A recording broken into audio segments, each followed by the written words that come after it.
notice, but part of my job was to work it back to the scripture, and I never did it. But I was going to, so just take for granted that actually what Bob said really made a lot of sense. Hey, we're in between Merry Christmas and Happy New Year. What an exciting time. There's a lot going on, probably still a lot of family things. Take just a moment and share something cool about Christmas. Like, what'd you do this Christmas? Or like if you're sitting with your family, like, okay, brasses, you don't need to share with each other. That makes no sense because you already know what happened at Christmas. So turn around and talk to the Jennings or talk to Linda. Talk with somebody and just say, what's something really cool you got for Christmas? Whether it's an item or an experience. Just share that real quick with each other.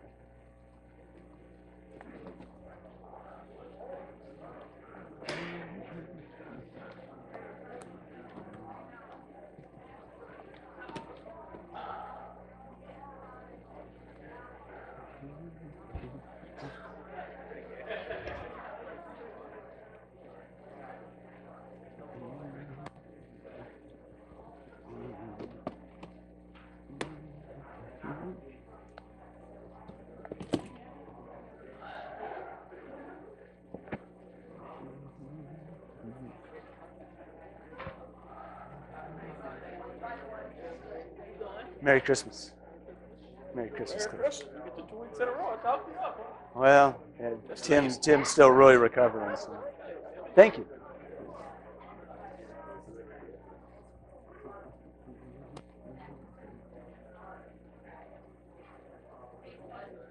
About another minute here, and then we'll actually start. You can talk about this some more afterwards if you want. You're loud. Hey, I got some great stuff.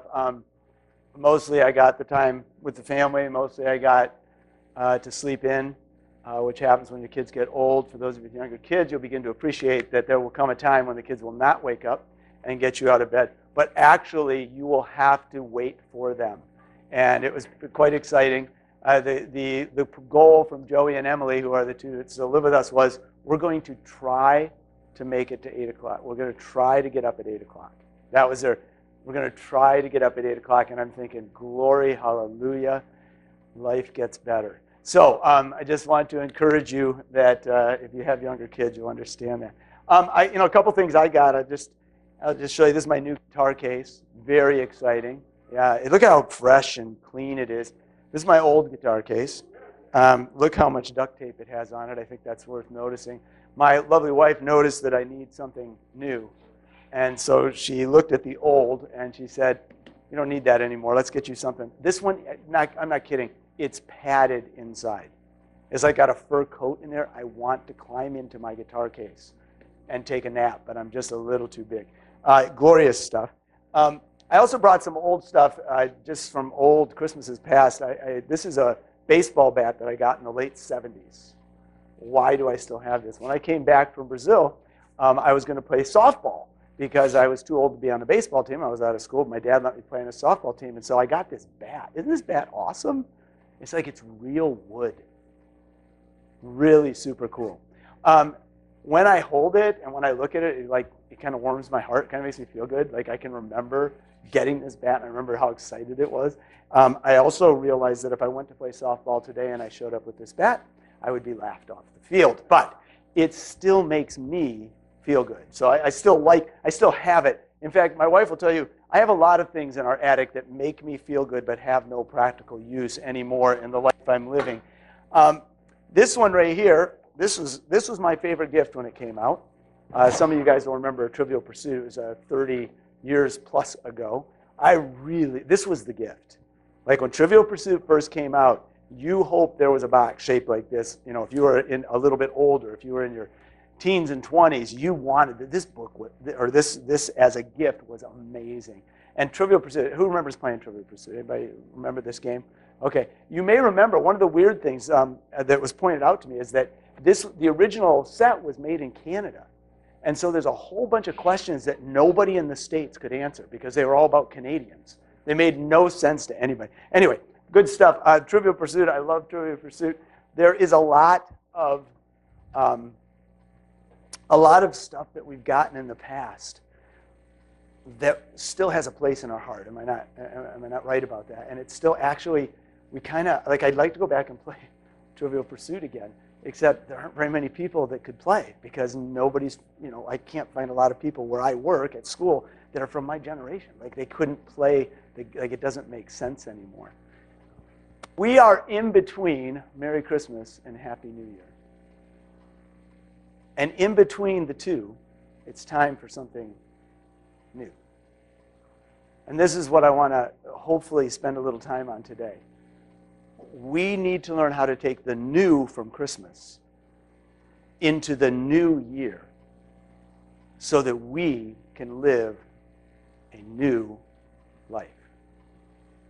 And that new life doesn't just impact ourselves, but actually becomes a part of impacting everybody. Our families, our place of work, the people we meet in the streets, the opportunities we have to interact with people, that we move from Christmas to New Year with an eye towards a new life. Now, we already get this, right? Like we already understand that New Year's is a time for new things. That's because we start thinking right now about New Year's resolutions, right? Everybody be thinking about New Year's resolutions. And what we're really doing, and I'm going to try not to be too cynical about New Year's resolutions yet. Okay, we'll get there, but I don't want to be cynical yet. What we're doing is we're saying, I want to look ahead into the new year, and I want something new that is better, right? Not new that is worse. And in fact, what we want to do with our New Year's, okay, follow with this and tell me if you think I'm onto something here. We want to look into our New Year's to make changes so that life won't be the way it was before we started faking it at Christmas. We actually don't want to have to go through next Christmas faking that life is okay and not dealing with some of the nonsense, the hurt, the pain that's inside.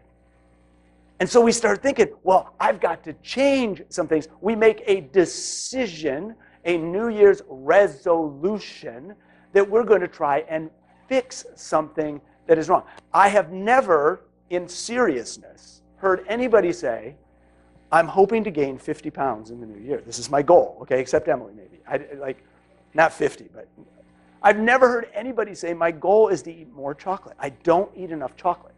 I need to eat more chocolate. My goal, I need to watch more TV than I'm watching right now. My goal is this.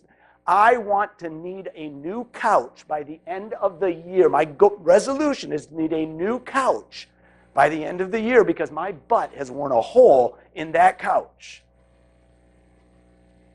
Nobody makes that as a resolution. I'm going to. And it's always something about our health, isn't it? It's about our health, our eating habits. Maybe it's, maybe we're going to read the Bible more. I'm going to pray more. Like we make these New Year's resolutions. And let's, again, not be cynical about it. There is within each of us, as created in the image of God, there is an overwhelming desire to fix what is broken. And we all have it. And in fact, everybody you meet has it. It doesn't matter where they grew up. It doesn't matter what their religion is. It doesn't matter their background. We all have within us an overwhelming desire to fix what is broken. When you're raising kids, you begin to realize, man, my kids are broken. Like, I got to fix this. I can't send them out looking like that. It might be as simple as the way they look, and it might be more elaborate. If you're married, man, I got to fix that. Like, there's something wrong with her. We have an overwhelming desire to fix what is broken. And so we make New Year's resolutions. Why? Okay, I want to take you back to what I mentioned last week, and I'll give you a little context. Last week was heavy for me because I've been thinking about this stuff so much. So this is just like another example of some of the stuff I've been thinking about a lot relative to the people that I spend most of my time with, which are young people. So some of this may not even apply to you, and if it doesn't, bless your heart, if you meet some young people, maybe you can understand the way that I understand the way we need to be if we want to actually reach young people to actually know Jesus. Okay, this is where this is coming from. That's not a statement against or for anybody. It's just that's my passion. That's what I love to do. So why is it? So we did some stuff with very briefly about the emotional intelligence stuff that I'm working on. And so why do we have this desire to fix what's broken? Because we all deal with three piles. Now we got to see if this will work here. There we go. We all deal with three piles. Now if you can't see those, that's a garbage can full of stuff. Okay, I had to pull that off the internet because I didn't have time to make a nice one. And you see those are little flies and stinky things coming out of the garbage. Okay. We all have three piles of problems that we all have to deal with. And all of us have a desire to explain the piles to ourselves. We have to come up with an explanation about why it is that life is hard, why it is that people are stupid, and why it is that at the end of the day, no matter how much I think about life and no matter how much I think about people, I sit by myself and I wonder, what is wrong with me? And everybody deals with this. Now, if you don't deal with it, you're lying. Okay, that's just it. You're just lying. Okay, if you don't deal with these three things, then you are living a sin-free, problem-free life. You've never had conflict with anybody. You've never had anything unpredictable happen to you that was unexplainable. Okay, natural disasters, accidents, unexpected diagnoses. I mean, those are all things that happen. And we have to have an explanation for those. Now, the problem is that when we're dealing with these problems, it leads people to conclusions. So life, things happen over which we have no control. They just happen. And that leads us to the conclusion, life kind of stinks. Or, in some cases, people will say, you know, if there is a God, this stuff wouldn't happen, so there can't be a God. Or, actually, nobody actually says there isn't a God. It's like, I'm mad at God. Even though they don't understand that's what they're doing, what they're really saying is, I'm mad at God. I wish there was a God that had that story. Everybody wants the story of Jesus to be true. It's like everybody wants that. And if you explain it to them, they all want it to be true. But their life has brought them to a conclusion that life stinks. And in our interactions with other people, we end up with the conclusion, what? People kind of stink. But the problem is we end up by ourselves. And when we get to the end of it, we can't even control our own thoughts. We can't even control our own emotions. We can't even control our own judgment. And what if, like, if anybody knew, which is the definition of shame, if anybody knew, what would they think? Here's what we know. Jesus is the answer to all of these. But only, I like the pointer, only if you do this one first. You have to take care of yourself first before you can help other people engage with Jesus.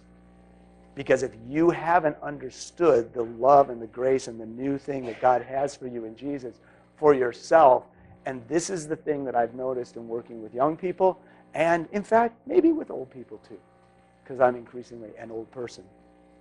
Some of the nicest, kindest people you know think that they are the exception to the grace of God.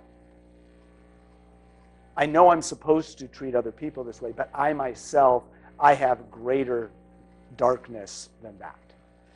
And so I am nice to other people, but if anybody knew my own thoughts, if anybody knew my own habits, if anybody knew what I did, if anybody knew, it would be a horrible thing. It's time for something new. We've got to do something new. So, Merry Christmas. God in Jesus gave us something completely new. And it's important that we understand this. So we're going to go to school for a little bit. And this was helpful for me because I needed to put some of these things down. And if you don't like it, it's okay. You're only going to be here for about 20 more minutes. And you never have to think about this again. I'm going to say some things that have been challenging to me. And I hope that they're challenging to you too. Even if you're not sure that you're there, I hope that it's worthwhile. When Jesus came, he did not come as the continuation of an old thing, but as something completely new in terms of how God interacts with his people. And we've had a tendency in church to think that Jesus is the middle part of a story, and that when Jesus came, he was just another part of the story. I had a girl tell me this. She totally was on this. And she said, I went to Sunday school when I was growing up. It was like she was coming right out of the textbooks about this. I mean, she just word for word. I went to Sunday school when I was growing up. And like Noah, are you kidding me? There's like a boat with all the animals on it. That doesn't even make sense. That's just dumb. Like, who could believe something like that? And like right through the Red Sea, like the sea just parted, and like she couldn't believe any of it. And she said, and then when they got to Jesus, it was just another weird story. It was just another example of something that makes no sense to me. And because it was presented to her as if it were just like the Old Testament story, when she got to Jesus, she'd already been, can I say it, inoculated against believing it. She didn't think it was for her because Noah didn't make sense. Samson didn't make sense. How could Jesus make sense? That's just a story. This is just a fairy tale book. And you see, one of the things we've done here is we've taken the old story and the new story and we've made them one story as if they are exactly the same. But if Jesus isn't something new, then we are in the same place that we were before. So here's where we go to school. Oh, that's kind of teeny. Just follow with me. If you can't read it, I can send it to you. We're going to talk about the Old Covenant, which is, what God did with the people of Israel. And the New Covenant, do you remember the part where Jesus says this is the blood of the New Covenant poured out for you, right? This is a new covenant. Jesus is saying this is new. A covenant is what? Just an agreement. It's kind of a contract. Now, the difference is, of course, with covenants, when God's involved, God does all the determining. Like, we don't get to decide. It's not a negotiation. It's just an agreement. Let's compare the Old Covenant with the New Covenant because this is truly something new. First of all, the Old Covenant was between God and a group of people, a very specific group of people called Israel. The New Covenant is between God and everyone from all people. Does that make sense? Like, all of a sudden when Jesus came, it's not just about Israel anymore, it's about everybody. And so in the Old Testament, you have God interacting with a group of people. In the New Testament, you get Lydia being saved. You get the jailer being saved. You get Paul being saved. You have individual stories of interacting with God and coming to this. The Old Covenant was conditional. If you want to look up Deuteronomy 28, if you keep my commands, these good things will happen to you. If you break my commands, these bad things will happen to you. If you keep the rules, if you follow my rules, I'm going to protect you. But again, please hear this because we miss this. It was for Israel, not for Cameron. It's for Israel, not for Bob. It's for Israel. If you as a nation follow my rules, I'm going to keep you as a nation. You break my commands, just read Deuteronomy 28. And then bad things are going to happen to you. I've decided it's a conditional covenant. If you behave, then good things will happen to you. The New Covenant, the law is completely fulfilled. So Jesus says, I didn't come to abolish the law, but to fulfill it. And nothing's going to pass from law until everything is accomplished. And then on a cross, he says, it's finished. It's finished. The law has been fulfilled in Jesus.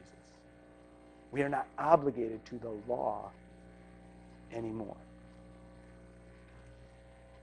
In the Old Covenant, you do good to get good and to be good. If you'll let me use it, it's Santa Claus theology. He's keeping a list. Your relationship with God is like Santa Claus. In other words, if you do good things, you do them so that you will get good things and so that you can be identified as a good person. We're very good at identifying people as good people, but we base it entirely on their behavior. You do good for the purpose of getting good things and being good. In the New Covenant, It's not about what you get out of it. It's not about if you're a good boy or a bad boy, if you're going to get a good present or a lump of coal. You do good because it's good for you and because it's good for your neighbors. And we don't have time to go into the details of the neighbor story, right? But who is your neighbor according to Jesus? Please help me, somebody. Everybody you meet that needs something, you can do for them. You no longer are allowed to identify somebody as not your neighbor.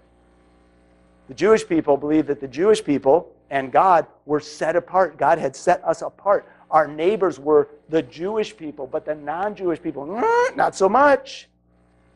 Now, if they came and followed our rules, they could become a part of our community, but we had no obligation to the non-Jewish people. Jesus comes and he completely changes neighbor. You do good because it's good for you. You better not sin. You better stop saying those words. You shouldn't watch that. I just can't believe that you think that. That is obviously a sin. It's not about sin. It's about doing good because it's good for you. It makes you more the person that God made you to be, and because it's good for your neighbors. We do good for others, not because we get something good out of it. Am I a good boy or a bad boy? Am I on the nice list or the naughty list?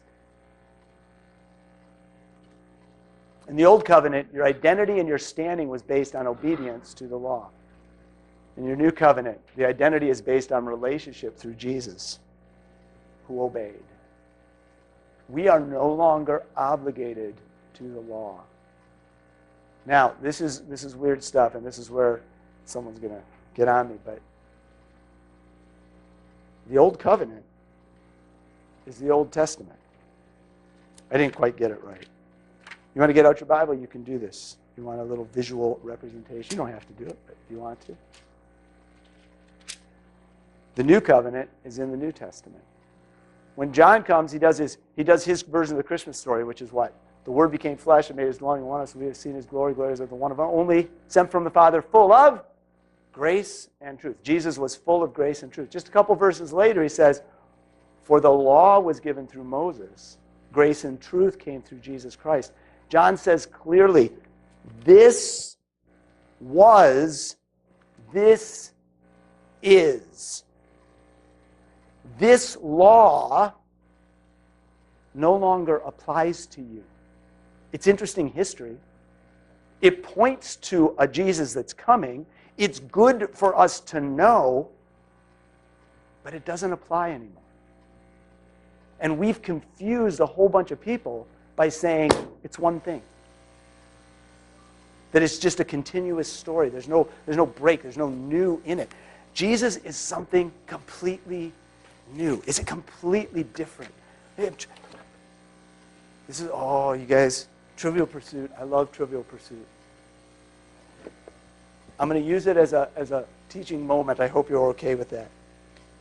I got the Trivial Pursuit out. Now you pull these cards out, right? And there's like different categories, and there's geography, entertainment, history, literature, science, and sports and leisure.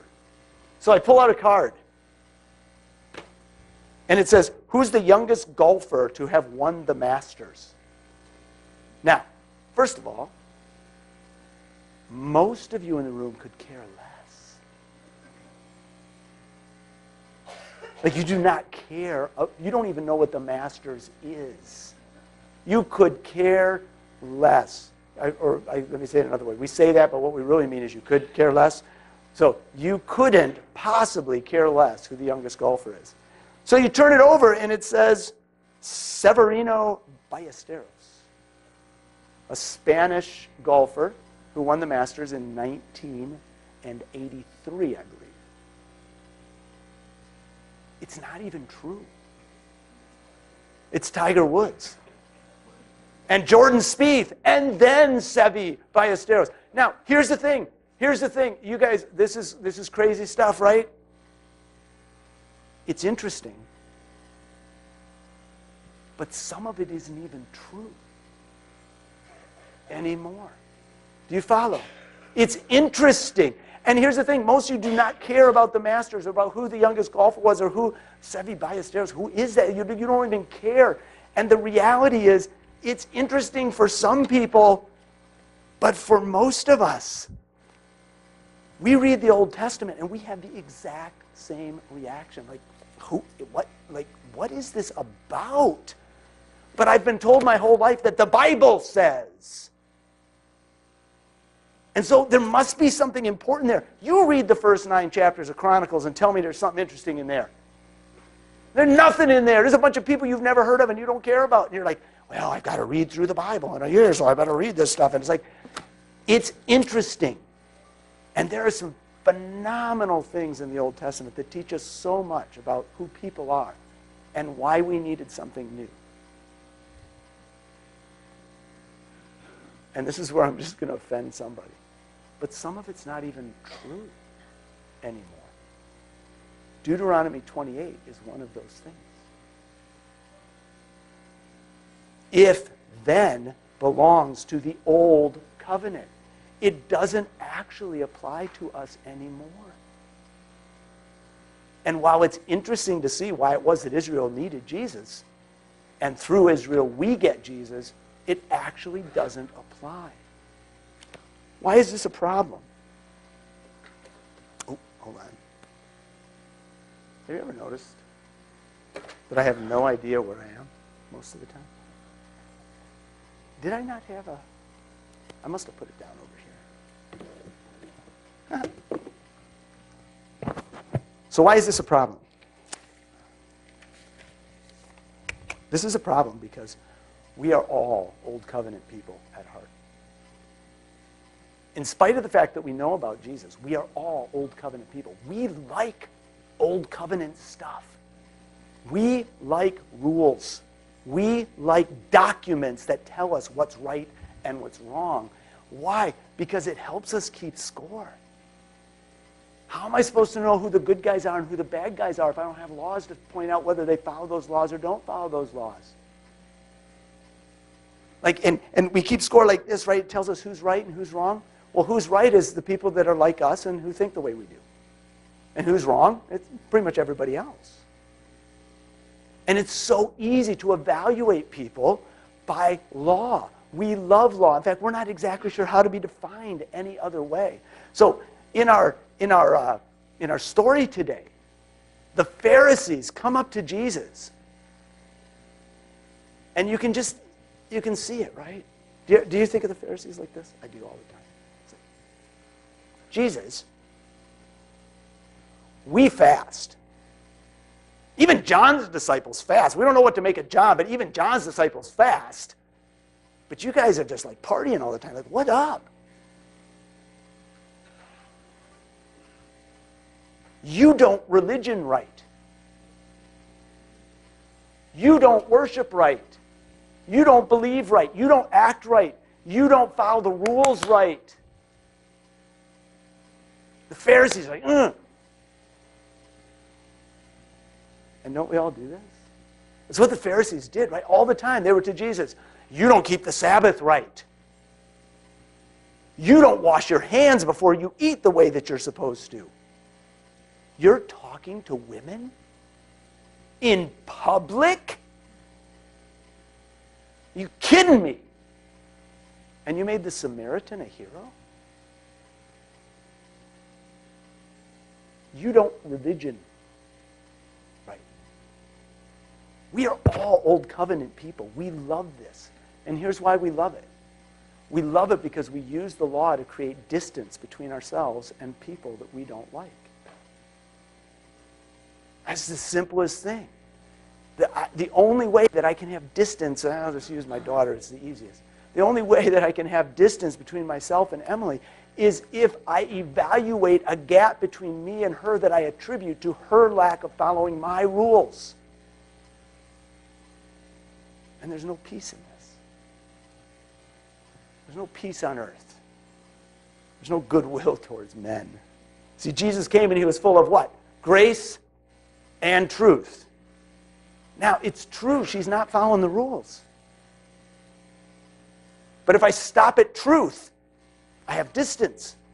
Grace simply does not allow for space between you and other people. It doesn't allow it. We know this because grace has to be administered in person. Cam and I have a conflict. I'm like, well, I love him, but what a jerk. Well, I know he's a child of God, but, well, grace of God go with him, you know. He'll understand it someday. No, if I'm going to administer grace, man, I got to do it right here. And how do we know that? Because Jesus was born here. He came to us to give us grace. Grace does not allow distance. So it's time to get rid of the old. God made a New Year's resolution. Well, he didn't really. He made a new life resolution, I guess I could say. Right? And the difference with God's resolutions and ours is that when God says it, it's actually true. Like it's actually going to happen. Our problem is we really like the old wine. No one after tasting the new wants the old. I mean, after tasting the new, no one after... Anyway, you understand what the verse said, right? The old, I love the way Bob said it, the old is better. We are so comfortable with the things that were a part of our past, the way that we think, our attitudes, our decisions, our worldview, everything about us we're comfortable with. Can I tell you the truth? I like this guitar case better than this one because I have a relationship with this one. I actually remember putting the duct tape on and thinking, ooh, it'll hold together for a little bit longer. This is no longer relevant. But here's what I'm going to do. I'm going to carry both guitar cases. That's pretty smart. When you have something new, even though the old has a place in your heart, even though you've gotten comfortable with it, you get rid of the old. Now this doesn't quite apply because I am actually going to throw that in the dumpster. Don't do that with your Old Testament. But figuratively speaking, we have got to become new covenant people if we're going to reach the world. Because everybody knows how to judge people by law. Every religious system on the earth, including Christianity, is based on follow the rules, follow the rules, follow the rules, follow the rules, and maybe you'll get favor with God. The message of Jesus is the only one that says, I'm coming for you. You don't have to do anything. We can get free. So what am I supposed to do with all this stuff? See, here's the problem. It's not about getting rid of the stuff in your attic. It's not about your old guitar cases. What am I supposed to do with it?